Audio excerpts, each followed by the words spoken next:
Hello guys, स्वागत है आप सबका हमारे यूट्यूब चैनल सौर विद्या में। तो जैसा कि आप सब जानते हैं, मेरा नाम नंदन है और आज हम पढ़ेंगे क्लास 9th का साइंस का चैप्टर नंबर 1, जिसका नाम है हमारे आसपास के पदार्थ। और गाइस, ये वीडियो इस चैप्टर का पार्ट 3 होने वाला है। इससे पहले हमने पार्ट 1 और पार्ट 2 वीडियो पहले ही बनाकर अपने यूट्यूब चैनल में डाल रखा है। अगर आपने नहीं देखा है तो मैं ऊपर आई बटन पर या फिर नीचे डिस्क्रिप्शन बॉक्स में उन वीडियो का लिंक दे दूंगा, आप वहाँ जाकर देख सकते हैं। और गाइस, मेरा वादा है आपसे, अगर आपने हमारा पूरा वीडियो बिना स्किप किए देखेंगे तो आपको इस वीडियो से यानी कि इस चैप्टर से जो है आपका हमारे आसपास के पदार्थ, इसमें से आपको कोई भी डाउट्स नहीं रहेंगे। तो एक बार फिर आपका स्वागत है हमारे यूट्यूब चैनल सौर विद्या में। तो चलिए बिना कोई देरी के वीडियो को शुरू करते हैं। गाइस देखिए, सबसे पहले हम पढ़ते हैं पदार्थ की अवस्थाओं में परिवर्तन। यानी जो पदार्थ है, पदार्थ की अवस्थाओं में दो तरह से परिवर्तन हो सकता है। पहला, जब पदार्थ के तापमान में परिवर्तन हो जाए, यानी कि तापमान में परिवर्तन होता है तब भी पदार्थ की अवस्था में परिवर्तन हो जाता है। या फिर अगर दाब में परिवर्तन हो जाए तो भी पदार्थ की जो अवस्था है उसमें चेंजेस यानी कि परिवर्तन हो जाते हैं। अब देखिए क्या बता रहा है, पानी पदार्थ के तीनों अवस्था में मिलता है। यानी जो पानी है हमारा, पानी पदार्थ के तीनों अवस्था में मिलता है। यानी कि ठोस अवस्था में, जब ठोस अवस्था में पानी होता है तो उसे हम क्या कहते हैं, बर्फ। जब द्रव अवस्था में होता है तो उसको हम कहते हैं पानी या फिर जल। और जब गैसीय अवस्था में होता है तो उसे हम कहते हैं वाष्प। यानी कि जो हमारा पानी है वह पदार्थ के तीनों अवस्था में पाया जाता है, ठोस में भी, द्रव में भी और गैस में भी।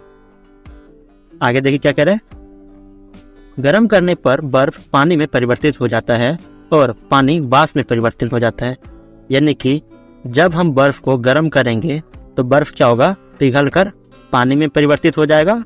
और जब पानी को और गर्म कर देंगे तो ये पानी क्या हो जाएगा, वाष्प में परिवर्तन हो जाएगा। आशा करता हूँ समझ गए होंगे। चलिए आगे देखते हैं।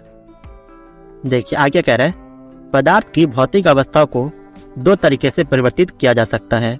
यानी मैंने आपको बताया था जो पदार्थ है उनकी भौतिक अवस्था कौन से, यानी कि ठोस, द्रव और गैस, इन अवस्थाओं को दो तरीके से हम परिवर्तन कर सकते हैं।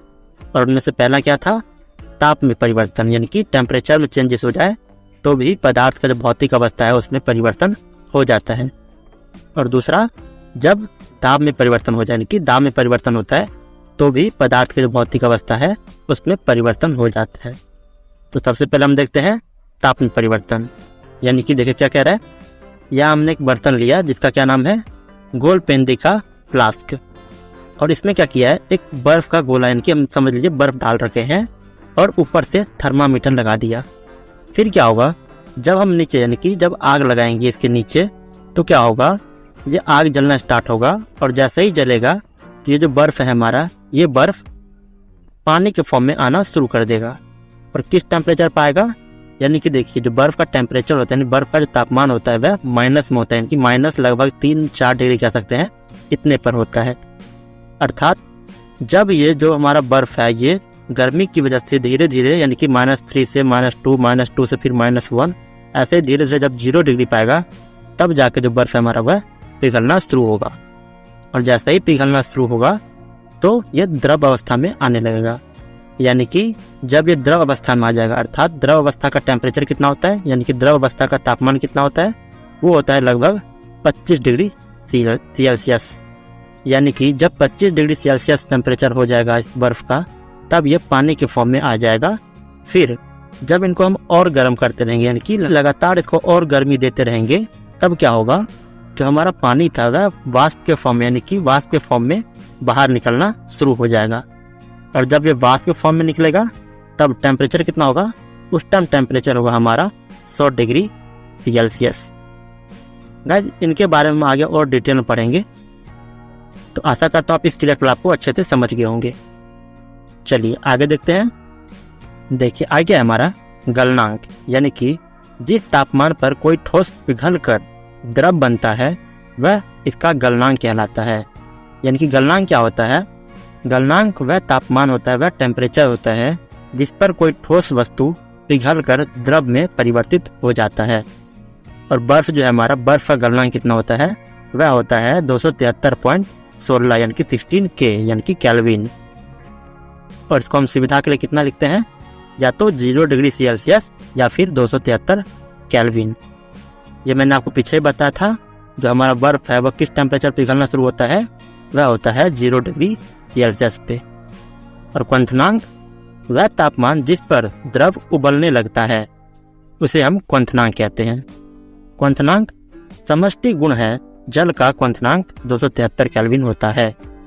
यानी कि क्वथनांक क्या है, क्वथनांक वह तापमान है जिस पर कोई द्रव यानी कि द्रव उबल कर और वाष्प में बनने लगता है, उस तापमान को हम क्या कहते हैं, क्वथनांक। और जल का क्वथनांक कितना होता है, वह होता है 273 केल्विन, यानी कि 272 क्या था, बर्फ का 272 केल्विन। जब इसमें 100 डिग्री और टेम्परेचर डालना था, मैंने आपको बताया था पीछे, जब इसको हम 100 डिग्री सेल्सियस तक गर्म करते हैं तब जाके क्या होता है, पानी वाष्प बनना शुरू हो जाता है। तो यानी कि 273 डिग्री पे पानी बना, और जब इसमें 100 डिग्री सेल्सियस और तापमान डाला तो टोटल कितना हो गया, 373 केल्विन। आशा करता हूं आप समझ गए होंगे। चलिए आगे देखते हैं। देखिए आगे क्या बता रहा है, तापमान में परिवर्तन से पदार्थ की अवस्था को एक दूसरे में बदला जा सकता है, जैसा कि हमें नीचे दिखाया गया है। यानी कि अगर हम तापमान में परिवर्तन करें तो जो हमारा पदार्थ है, जो हमारा वस्तु है, उनके अवस्था में भी चेंजेस हो जाएगा। कैसे, देखिए, यदि कोई ठोस पदार्थ यानी कि ठोस अवस्था का पदार्थ है, उसको हम गर्म करेंगे तो क्या होगा, वह द्रव अवस्था में आ जाएगा। और इसी द्रव अवस्था वाले पदार्थ को और गर्म कर दे तो क्या होगा, वह गैसीय अवस्था में आ जाएगा। मैंने आपको पीछे बताया था पानी का एग्जाम्पल, यानी कि बर्फ को जब हमने गर्म किया तो पानी बना, और पानी को जब हमने गर्म कर दिया तो वह वाष्प बन गया। सेम ऐसा ही, यानी कि कोई गैसीय पदार्थ, मान चले कोई वाष्प है, उनको अगर हम शीतलन कर देने की ठंडा कर दे तो वो पानी बनेगा, और उनको अगर और ठंडा कर देने की और शीतलन दे दे तो वो वापस ठोस अवस्था में आ जाएगा। और गाइस नीचे हमें कुछ टेम्परेचर, कुछ तापमान के बारे में बताया गया है, और वो क्या है, देखिए, जो हमारा जल होता है यानी कि जो पानी होता है उसका नॉर्मल टेम्परेचर कितना होता है, 25 डिग्री सेल्सियस। ये मैंने आपको पीछे ही बताया था कि जल का तापमान कितना होता है, 25 डिग्री सेल्सियस, और बर्फ का 0 डिग्री, और जो वाष्प है उसका होता है 100 डिग्री सेल्सियस। चलिए आगे देखते हैं। देखिए अगला है हमारा ऊर्ध्वपातन। यानी कि ऊर्ध्वपातन क्या है, ऊर्ध्वपातन एक ऐसा पदार्थ है जो द्रव अवस्था में आए बिना ठोस अवस्था से सीधे गैस में और वापस गैस अवस्था से ठोस में बदल जाता है। इस प्रक्रिया को हम क्या कहते हैं, ऊर्ध्वपातन। यानी कि ऊर्ध्वपातन क्या है, एक ऐसा प्रक्रिया जिसके तहत ठोस अवस्था से गैस में और गैस अवस्था से डायरेक्ट ठोस में बदला जाए, उस प्रक्रिया को हम क्या कहते हैं, ऊर्ध्वपातन। चलिए अब इसको एक क्रियाकलाप की मदद से समझ लेते हैं। देखिए क्या है, यहाँ हमने एक स्टैंड लिया है, और स्टैंड के नीचे हमने बर्नर यानी कि स्टोव लगा दिया है, एक आग जलाने वाली मोमबत्ती समझ लीजिए, एक हमने आग लगा लिया नीचे। और ऊपर क्या किया है, हमने एक चीनी मिट्टी का प्याली रखा है, यानी कि एक प्याली रखा हुआ है, और उसमें क्या है, उसमें है हमारा अमोनियम क्लोराइड अर्थात कपूर का चूर्ण है। यानी कि जो कपूर आपने यूज किया होगा वह कपूर का इसमें पाउडर पड़ा हुआ है प्लेट के अंदर। और इसको क्या किया हमने, एक कीप की मदद से ढक दिया। कीप ये आपने देखा होगा, अक्सर तेल वाली दुकानों में यूज किया जाता है कीप का, तो हमने उसी वाले कीप की मदद से इसको क्या किया है, ऊपर से ढक दिया है। और कीप का आपको पता होगा ऊपर से होल होते हैं, तो इसमें हम क्या किए, इसमें हमने रुई भर दिया, यानी कि रुई से इसको, इसके होल को बंद कर दिया, ताकि जो हमारा वाष्प है बाहर ना जा पाए। फिर हम क्या करेंगे, हम ऊष्मा देने की आग चालू करेंगे, आग जलाएंगे। तब आप क्या देखेंगे कि जो हमारा कपूर था यानी कि जो हमारा अमोनियम क्लोराइड था, यह वाष्पित होना शुरू हो जाएगा, यानी कि बिना द्रव अवस्था में आए और डायरेक्ट ठोस अवस्था से वाष्प अवस्था में जाने लगेगा। यानी कि वाष्पीकरण इसका होगा, और यह ऊपर की ओर जाके बाहर तो निकल नहीं पाएगा, क्योंकि यहाँ पर हमने रुई भर दिया। तो ये क्या होगा, ये इस तरह से बगल में आकर चिपक जाएगा। और जब हम यहाँ से इसको बंद कर देंगे, यानी कि आग को जब हम बंद कर देंगे, आप पाएंगे कि जो हमारा यहाँ पे अमोनियम क्लोराइड आके रुक गया था, जो जम गया था, ये क्या होगा, ये धीरे धीरे ठोस अवस्था में परिवर्तित हो जाएगा। यानी कि आप देखेंगे जो हमारा अमोनियम क्लोराइड है, ये जो हमारा कपूर का चूर्ण है, वह बिना द्रव अवस्था में आए ठोस अवस्था से गैस अवस्था में बदला, और गैस अवस्था से वापस ठोस अवस्था में बदल गया, बिना द्रव अवस्था में आए। इस प्रक्रिया को हम क्या कहते हैं? ऊर्ध्वपातन। ऐसा करता हूँ अच्छे से समझ गए होंगे। चलिए आगे देखते हैं। देखिए आगे क्या है हमारा? दाब में परिवर्तन, यानी कि दाब में परिवर्तन से भी जो हमारा पदार्थ है उनकी अवस्था में परिवर्तन होता है। कैसे? देखिए, तापमान घटाने पर सिलेंडर में गैस लेकर उसे संपीड़न करें तो कणों के बीच दूरी कम हो जाती है और गैस द्रव में बदल जाता है। यानी कि तापमान घटाएं और सिलेंडर के अंदर जो गैस है उनके बीच जो कण जो दूर दूर होते हैं, गैस के कण आपको पता होगा कि दूर दूर होते हैं, तो उनको अगर हम संपीड़न करें अर्थात उनको हम धक्का देकर किसी चीज़ों से दबाएं तो क्या होगा? जो गैस के कण दूर दूर थे वह नज़दीक आ जाएंगे, यानी कि वह करीब आ जाएंगे और जो गैस है हमारा वह द्रव अवस्था में बदल जाएगा। इसका फॉर्मूला कैसे बनेगा, यानी कि इसका सूत्र कैसा होगा? देखिए, दाब बढ़ाना और ताप घटाने से, यानी कि किसी भी गैसीय अवस्था को अगर हम द्रव में बदलना चाहेंगे तो हम क्या करेंगे कि दाब बढ़ाएंगे और तापमान को घटाएंगे तो जो गैसीय कण था वह द्रव कण में बदल जाएगा, यानी कि द्रव अवस्था में बदल जाएगा। आगे देखिए क्या कह रहे हैं? ज्यादा दाब बढ़ने से गैस के कण नजदीक आ जाते हैं। जैसा कि मैंने आपको बताया कि अगर हम ज्यादा दाब बढ़ाएंगे तो गैस के कण क्या होंगे? वह नजदीक आ जाएंगे और वह द्रव अवस्था में बदल जाएगा। नेक्स्ट, ठोस कार्बन डाइऑक्साइड को बिना द्रव अवस्था में बदले वापस गैस कार्बन डाइऑक्साइड में बदला जा सकता है। यानी कि आपको पता होगा जो हमारा कार्बन होता है, कार्बन एक ठोस वस्तु है, यानी कि ठोस अधातु है, ठीक है। और इनको जब हम वायु की उपस्थिति में जलाते हैं तो ये क्या होते हैं? वह जलकर कार्बन डाइऑक्साइड के रूप में बदलता है। यानी कि बिना द्रव अवस्था में आए डायरेक्ट कार्बन डाइऑक्साइड एक गैस के फॉर्म में परिवर्तन हो जाता है। चलिए अब इसको एक क्रियाकलाप की मदद से अच्छे से समझते हैं। देखिए यहाँ क्या दर्शाया गया है, जो हमारा पहला चित्र है, यानी कि पहले चित्र में क्या है कि जो कण है, जो पदार्थ कण है वह दूर दूर है, यानी कि इस अवस्था को हम कहते हैं गैसीय अवस्था। जब इनको हम एक मान चलिए जैसे आपने पिचकारी देखा होगा, पिचकारी में क्या होता है, हम पानी भरते हैं और वापस धक्का देते हैं तो पानी बाहर की ओर निकलता है। तो वैसे ही समझ लीजिए ये हमारा एक हैंडल है और इसको जब हम जोर से दबाते हैं तो क्या होता है कि जो कण दूर दूर थे वह नजदीक आ जाते हैं। नजदीक आ जाते हैं तो यह अवस्था कौन सी अवस्था में बदल जाता है? ये बदल जाते हैं द्रव अवस्था में। और जब इसी नजदीक आए कण को हम बिना रुके और जोर से दबा देते हैं और उनको संपीड़न कर देते हैं तो ये क्या होता है? ये द्रव अवस्था से वापस ठोस अवस्था में बदल जाता है। आशा करता हूँ आप समझ गए होंगे। चलिए आगे देखते हैं। गाइस देखिए आगे क्या बता रहा है, जो हमारा अवस्था है तीनों ठोस, द्रव और गैस, इनकी अगर हम एक दूसरे में चेंजेस करते हैं तो उन प्रक्रिया को हम क्या कहते हैं, इनके बारे में बताया गया है। यानी कि जो द्रव अवस्था है, यानी कि द्रव से अगर हम गैस में बदलते हैं किसी वस्तु को तो उस प्रक्रिया को हम कहते हैं वाष्पीकरण। और गैस से ठोस में बदले तो उसको हम कहते हैं ऊर्ध्वपातन। और ठोस से द्रव में बदले तो उसको हम कहते हैं संगलन। सेम ऐसा ही इसका उल्टा, जब द्रव से ठोस में बदले तो इसको हम कहते हैं जमना। और जब ठोस से गैस में बदले इसको हम कहते हैं ऊर्ध्वपातन। और जब गैस से द्रव में बदले इसको हम कहते हैं संघनन। गाइस यहाँ एक बार ध्यान दीजिए आप, अगर द्रव से ठोस में बदले तो इनको हम कहते हैं संगलन और गैस से द्रव में बदले तो इस प्रक्रिया को हम कहते हैं संघनन। यहाँ संगलन और संघनन में फर्क है, इसको आप ध्यान से देखिए। ठोस को द्रव में बदले तो संगलन और गैस को द्रव में बदले तो संघनन। आशा करता आप समझ गए होंगे। चलिए आगे देखते हैं। देखिए अगला क्या है, वाष्पीकरण। यानी कि वाष्पीकरण क्या होता है? वाष्पीकरण एक ऐसी सतही प्रक्रिया, यानी कि सतही ऊपरी भाग वाला, एक ऊपरी भाग वाला ऐसा सतही प्रक्रिया है जिसके तहत क्या होता है कि कोई द्रव पदार्थ में सतह के कण क्वथनांक यानी कि 373 डिग्री से कम के टेम्परेचर पे ही वाष्प में बदलने लगता है। ऐसी प्रक्रिया को हम क्या कहते हैं? वाष्पीकरण। यानी कि वाष्पीकरण क्या है?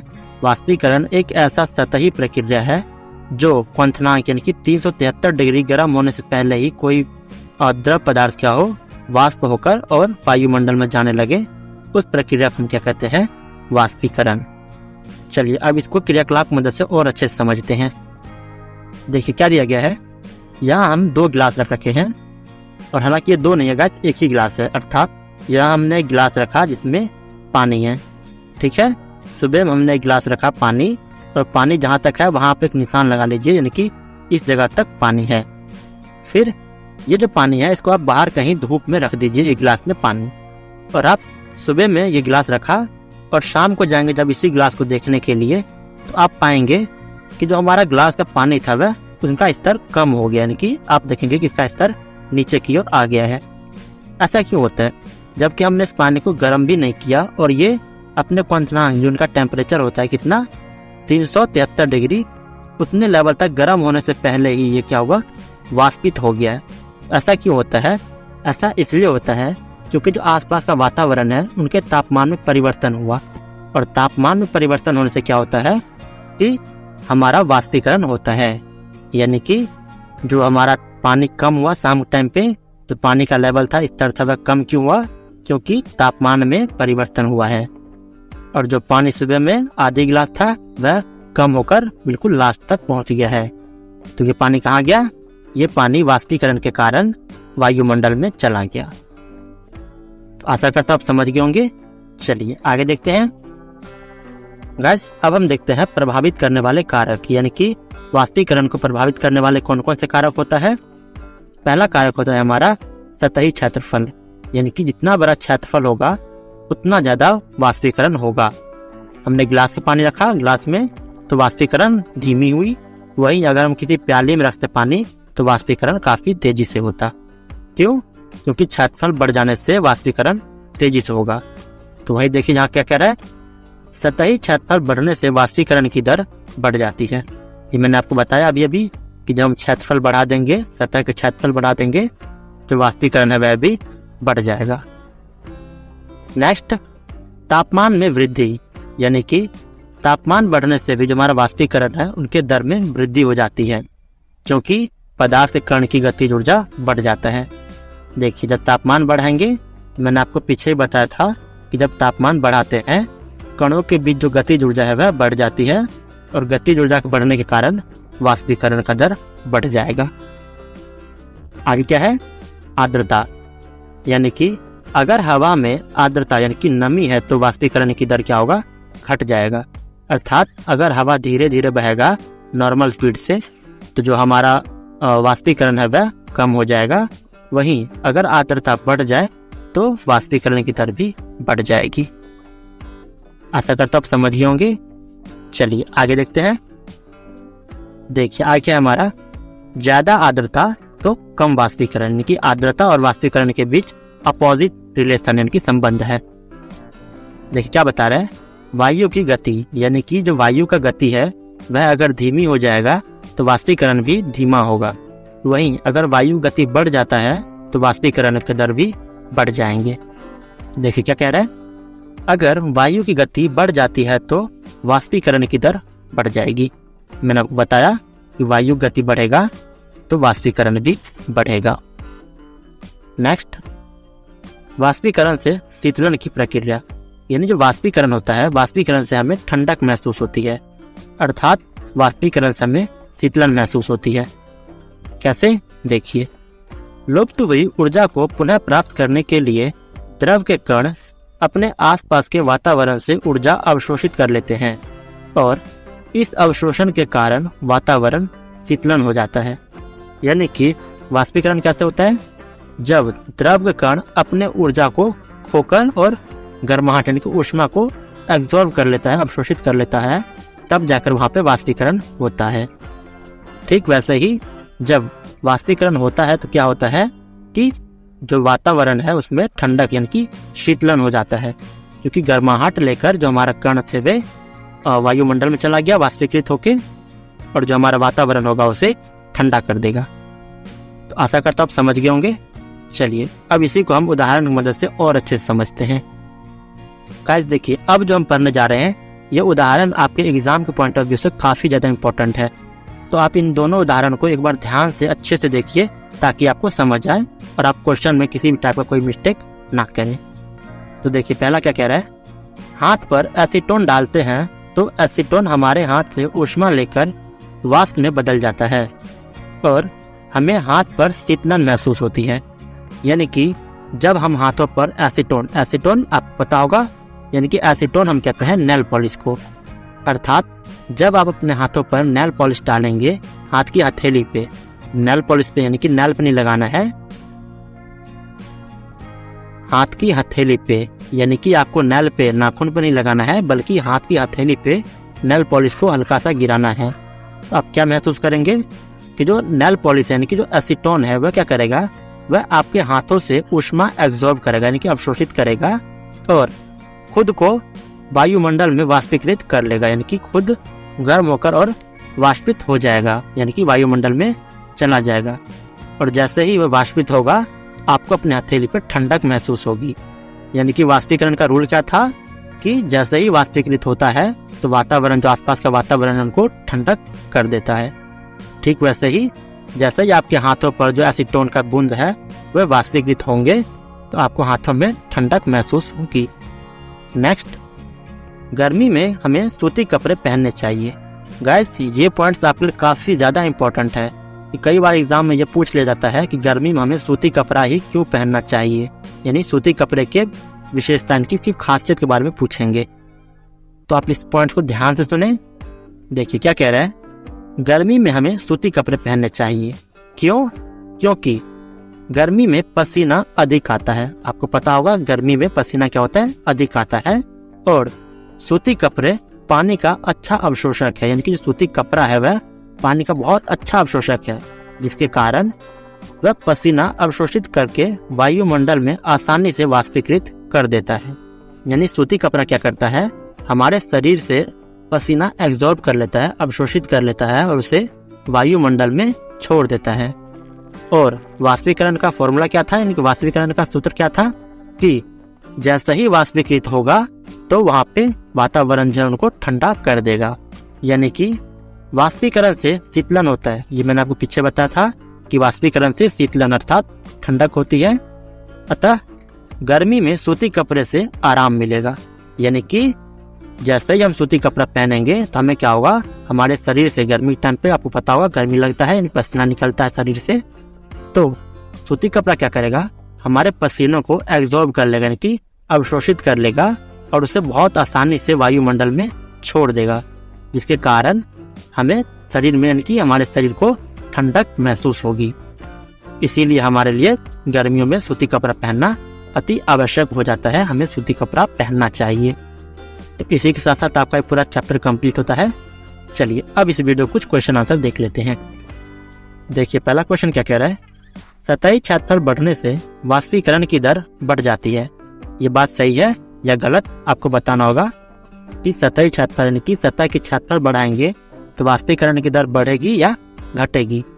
दूसरा, किस प्रक्रिया द्वारा कोई ठोस पदार्थ गैस अवस्था में परिवर्तित होता है।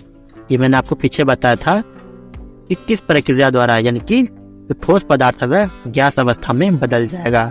उस प्रक्रिया का नाम क्या है, ये आपको कमेंट सेक्शन में दोनों क्वेश्चन का आंसर कमेंट करके बताना होगा। Thanks for watching. आशा करता हूँ आपको वीडियो पसंद आया होगा। अगर आपको वीडियो पसंद आया हो तो हमारे वीडियो को लाइक करें और इस चैनल को सब्सक्राइब करके बेल आइकन ऑन जरूर करें। और गाइस, यदि हमारे किसी फ्रेंड या किसी भी दोस्त को हमारे किसी वीडियो या किसी चैप्टर्स का नोट्स चाहिए होंगे तो हमने अपने हर वीडियो के डिस्क्रिप्शन बॉक्स में अपने व्हाट्सएप ग्रुप का लिंक दे रखा है। आप वहां जाकर हमारा व्हाट्सएप ग्रुप ज्वाइन कीजिए और हमसे संपर्क करें, हम आपको नोट्स प्रोवाइड कर देंगे।